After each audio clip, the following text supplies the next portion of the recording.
செய்து பூஜிக்கும் பக்தி அதிலும் உன்னை காணலாம்.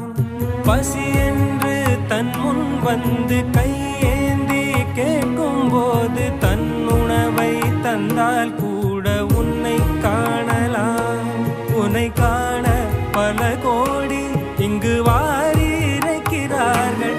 எளிதாக உன்னை சேர இங்கு யாரு நினைக்கிறார்கள்? அலங்காரம் அதில் நீ இல்லை, அகங்கார மனதில் இல்லை. துளி கள்ளம் கபடம் கலந்திடாத அன்பில் இருக்கிறாய். உணர்ந்தேன் உனையே